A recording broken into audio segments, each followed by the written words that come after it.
अच्छा भाई, अब वो कह रहा है कि बैड डेट रिकवर्ड क्या होता है। सर नाम से जाहिर है बैड डेट क्या होता है, जब आपका कोई बंदा पैसे लेके भाग जाता है, आपको पैसे वापस नहीं करता, वो कहलाता है बैड डेट।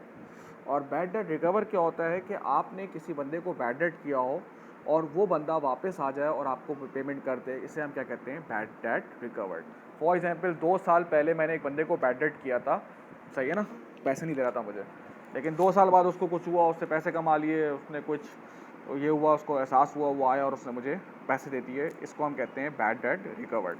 अब इस तरह से उसने सवाल में पूछा हुआ है कि एक बैड डेट रिकवर्ड हुआ है मिस्टर ए का 25,000, इसका मतलब है बैड डेट रिकवर हुआ है। इसकी एक और भी एंट्री बनती है, लेकिन मैं सिंपल वाली करवा देता हूँ। सबसे पहले इसकी एंट्री क्या बनेगी, मेरा पैसा आया है क्या है, जाहिर सी बात है मेरा पैसा आया है, तो बैंक में पैसा आया है, बैंक बढ़ गया, एसेट जब बढ़ता है तो डेबिट होता है।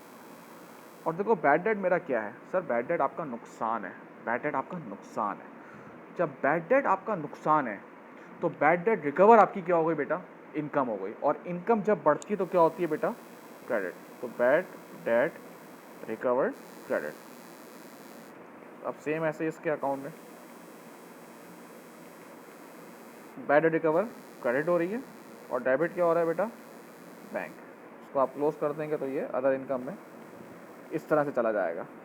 बस एक चीज़ याद रखें, बैड डेट रिकवर की कोई नेट जो अफेक्ट है वो उस पर नहीं होगा डेटर्स में। देखो कहीं पे डेटर्स हमने यूज़ ही नहीं किया, कहाँ अफेक्ट होगा, एक तो बैंक में जाएगा पैसा और बैड डेट रिकवर के अदर इनकम में जाएगा।